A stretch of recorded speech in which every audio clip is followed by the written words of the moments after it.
It is now clear that Musalia Mudavadi's party, ANC party, and William Ruto's party, the UDA party, are going to work together in 2022. That is this year, August.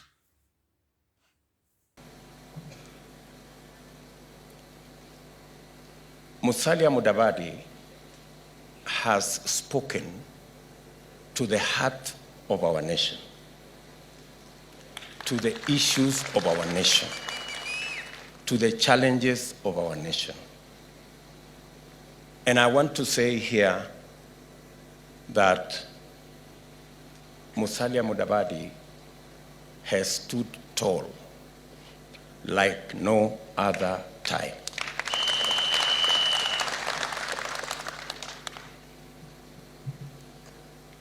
I will limit myself to only three things. First, I want to confirm on behalf of UDA and my team that we will work with ANC, we will work with Fort Kenya, and all the other parties that want to work and walk this journey of bringing Kenya together. But the biggest question is, what are Musalia Mudavadi's options in that alliance? I think Mudavadi has maybe 2 or 3 options only. The first option is that they can agree to work together and target runoff. That's the first option, where Musalia Mudavadi will mean that Musalia Mudavadi will now be a presidential candidate. William Ruto is a presidential candidate. So they can decide to zone, for example, Western Kenya and other places. But ultimately, each one of them are going to go up to the ballot, then work after the elections. The second option for Mudavadi, in my view, is now narrowed down to becoming William Ruto's running mate. Because I don't think William Ruto is not going to be a presidential candidate. William Ruto has no other options. He must be on the ballot. But to some extent, Musalia Mudavadi also has the option of convincing Ruto to support him. In which case, William Ruto cannot be a presidential candidate. Then Ruto can prop up someone, let's say Alice Wahome, or even Rigathi Gachagua, as a running mate to Musalia Mudavadi. Then he supports the team. Those are the options, in my view, Musalia Mudavadi has.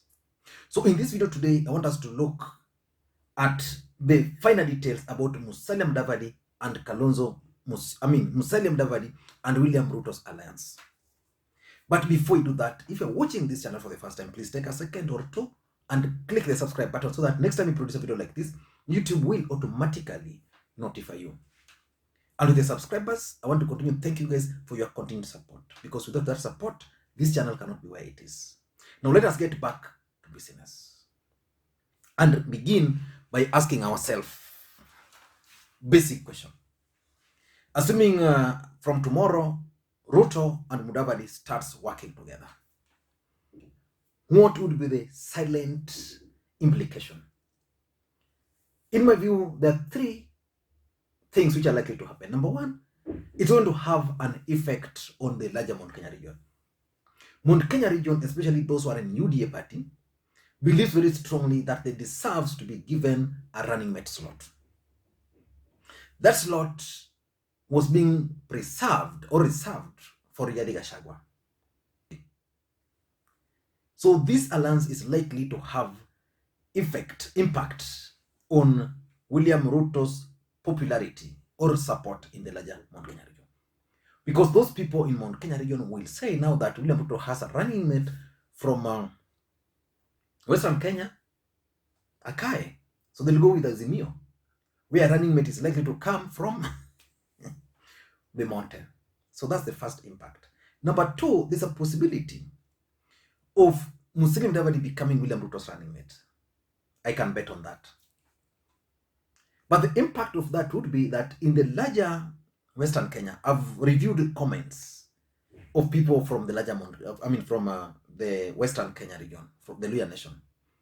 Most of them are actually not very happy that Musalia Mudavadi is headed for an alliance with Ruto. They had hoped Musalia Mudavadi was going to run for the presidency. Of course, Musalia Mudavadi can still run for the presidency.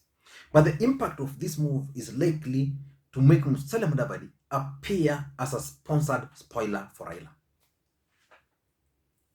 So that's something which is likely to happen.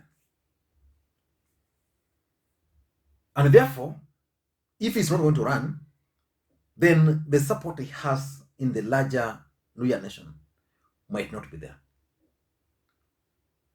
Number 3 is that William Ruto, who had hoped of using the dynasty's tag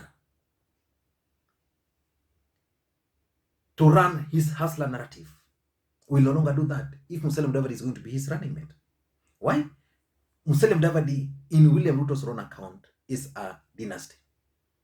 At some point, he referred to him as a Cerelac baby. I remember he also referred to Weta as yule jamaa wa kupigwa na bibi. So the truth is, it's going to have effect on Mount Kenya. It's also going to have effect on Musalia Mudavadi. Mudavadi will be viewed as a spoiler and the dynasty narrative. But what is inside this alliance? What are their schemes? What is the game plan? William Ruto and Mudavadi has a game plan. And by the way, let me give credit to the deputy president. He's a man on top of his game. If indeed what we witnessed in Bomas is true. Why am I saying this? One Kenya Alliance party or movement had a technical team. That technical team had Sakaja right inside the team. That technical team is the team which was discussing One Kenya Alliance movement strategy. From Bomas, I gathered that Sakaja actually arrived with the deputy president. And in his own account, Cleophas Malala indicated that they've been working with Sakaja very closely on this particular event for a long time. So it means whatever was happening at One Kenya Alliance movement meetings where Sakaja was, William Ruto was getting briefs every single day. But let me not get into that. So on that, I give the DP credit. But what is his game plan? What is the game plan of this alliance? They have 5 game plans. Number 1, the first game plan is that they hope to sponsor joint candidates where possible and probably zone areas. Now, let's take, for example, Musalia Mudavadi. For Musalia Mudavadi to accept to be William Ruto's running mate, one thing is going to happen. He's going to negotiate with William Ruto not to sponsor any candidate in Western Kenya. That's why today you could see ANC party, UDA party celebrating, but someone like Boni Alwale were crying. Because, for example, in Kakamega, the fact that Cleophas Malala has played a key role would mean that Boni Alwale is going to be sacrificed. So he'll say, okay, give me Kakamega, give me Vihiga, don't sponsor candidates there. Give me Busia. In Bungoma, because of Weta, don't sponsor candidates there. Whether that will be acceptable to the deputy president and his allies, something which time will tell. So definitely, that is one thing they're going to do. And doing that would help them in so many ways. Win several seats, lock out ODM party and Azimio from Western Kenya. Because if they don't do that, that party, DAP Kenya of Eugene Wamalwa is going to reap big if they joke around. So that's the first thing. Their second game plan is the possibility of William Ruto supporting Musalia Mudavadi. And if that were to happen, then they'll sweep Western Kenya. If Ruto were to wake up today and announce that for him, he's now going to support Kalonzo Musyoka. I don't know why I'm confusing Kalonzo and Musalia. That he's going to support Musalia Mudavadi for the presidency. then what is going to happen is that the Luhya nation are going to rally behind their son to the last one. The only challenge would be now William Ruto support in the larger Mount Kenya. And of course, if he's doing that, because he can't be a running mate, he will give a running mate from the larger Mount Kenya region. So William Ruto can do that if he's convinced that he cannot make it to the presidency, that Uhuru Kenyatta and Raila Odinga are determined to block him. So he can unleash a wild card. And that wild card, in my view, is support Musalia Mudavadi. And probably that is what has convinced Musalia Mudavadi and his team to actually agree to this alliance. But I don't think it will happen. The third game plan is the Nairobi equation. And I want to pose another question. Where was Margaret Wanjiru? I just read a post somewhere that the move by Sakaja has now handed over the gubernatorial seat to the tycoon. What is the name? The name Ngatia. To Ngatia. Because the Kikuyus are now likely to rally behind Ngatia. But why is Nairobi important? You cannot become the president of the Republic of Kenya without Nairobi. You can't. William Ruto is today not very sure of the Kikuyu votes, especially the ones in Nairobi. But William Ruto started some experiments in Kibera. For those who watched my analysis on William Ruto's entry into Kibera, one of the things he wanted to do was to test whether he can actually purchase or buy Luhya support in Nairobi. So in his strategy for Kibera during that by-election, he identified Luhyas and walikuwa wanakunywa chai sana in Karen. So from that by-election where he performed well, although he lost, he's been experimenting it in Westlands, where he has identified someone like Nelson Havi. He's going to support Havi.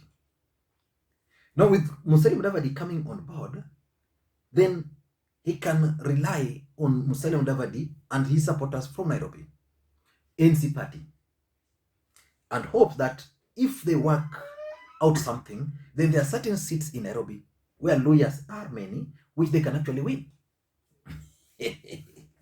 So the Nairobi question is something which is really giving Ruto a headache.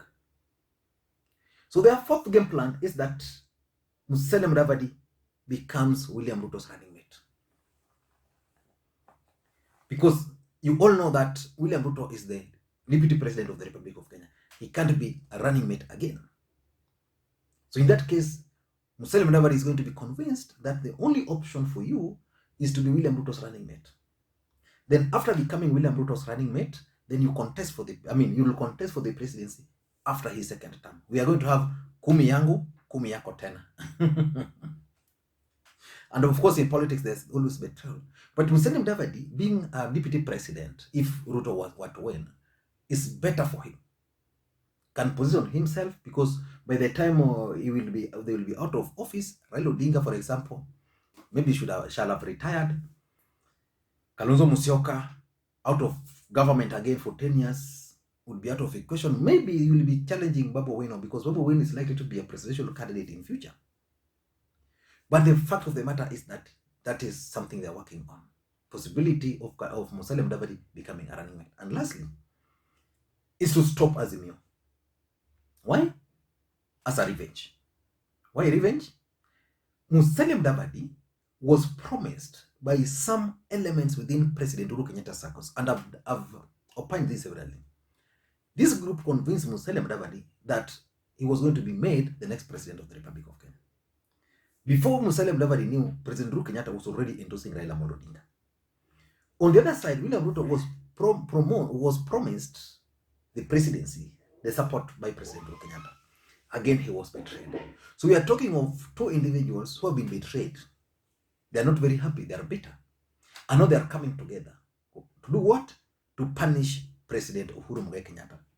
I'm going to put a link to this video of a video I did several months ago about Musalia Mudavadi's move to join Ruto to punish President Uhuru Kenyatta. I don't know what you think, but that's my take. If you're watching this channel for the first time, I want you to take a second or two, click the subscribe button so that next time we produce a video like this, YouTube will automatically notify you. And by the way, in your own assessment and opinion, what's your take on today's event? Was that an earthquake or a tremor?